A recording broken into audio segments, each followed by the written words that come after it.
Voilà, voyez-vous? Oh, tout cela dans le but d'augmenter en nombre. Ils prennent les choses saintes de Dieu et les éparpillent n'importe comment pour augmenter en nombre et devenir plus nombreux. C'est ce qu'a fait l'Église.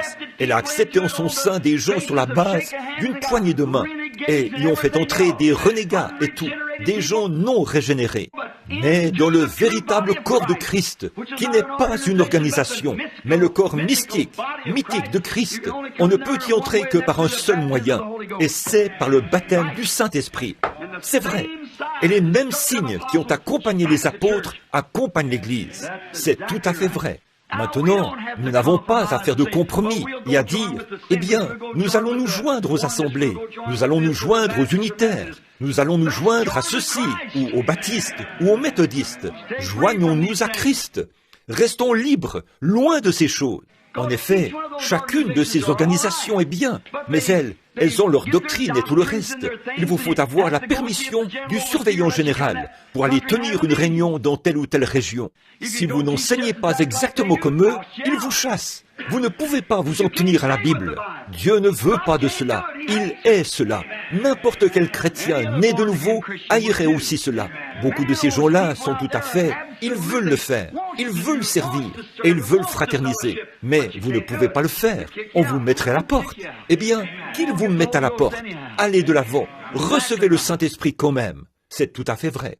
Mais voyez-vous, ils veulent avoir ce dogme. Ils veulent vous conduire de sorte que vous ayez beaucoup d'argent. Les baptistes avaient un slogan en 44. 1 million de plus en 44. Qu'ont-ils obtenu? Tout comme le grand évangéliste Billy Graham l'a dit lorsqu'il était à Louisville. Je vais dans une ville. Il a dit, Paul allait dans une ville. Il faisait un converti. Il revenait l'année suivante. Il y en avait 30 à partir de celui-là. Des arrière petits-enfants à partir de cette seule conversion. Il a dit, je vais dans une ville. J'en fais 30 000. J'y retourne l'année suivante et je n'en trouve même pas 30. C'est ce qu'il a dit. Il a fait une bonne déclaration. Mais je ne crois quand même pas que notre précieux frère avait raison. Il a dit, vous, prédicateurs paresseux, il a dit, je vous donne leurs noms et leurs adresses. Vous restez assis là, les pieds sur le bureau, et vous leur écrivez une lettre au lieu d'aller leur parler. Je l'ai en quelque sorte admiré d'avoir dit cela. Je préfère qu'un homme soit ce qu'il est, pas un hypocrite. Prenez position ouvertement et soyez ce que vous êtes.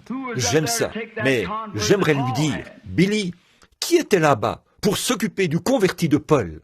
Voici ce qu'il en est, Billy. Si tu arrêtais de leur permettre d'aller recevoir une poignée de main et qu'ils prennent conscience et disent « Oui, j'accepte Jésus comme mon sauveur personnel » et qu'ils restent là jusqu'à ce qu'ils meurent et pourrissent et qu'ils naissent de nouveau du Saint-Esprit, il ferait alors de nouveaux convertis.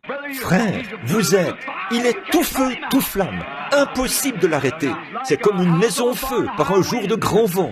Vous n'y pouvez absolument rien. Oh, il enflamme tout, mon frère. Un vrai converti à Christ. Il ne peut pas rester tranquille. Il est juste, il ne s'arrête jamais. Oh, je suis si heureux. Oh là là, le baptême du Saint-Esprit à l'ancienne mode, qui embrase votre âme. Vous ne pouvez pas rester tranquille. Ce vent vous secoue. Ce vent impétueux souffle continuellement en vous. Eh bien, je continue simplement d'y ajouter du bois et d'avancer.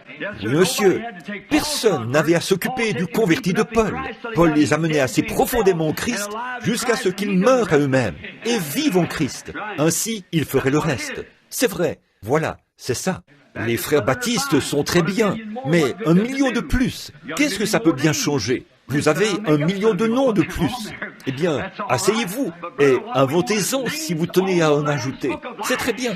Mais, mon frère, ce qu'il nous faut, ce sont des noms dans le livre de vie de l'agneau, immolés dès la fondation du monde, lavés dans le sang, remplis du Saint-Esprit, et des signes et des prodiges qui vous accompagnent. Fouillez dans l'histoire.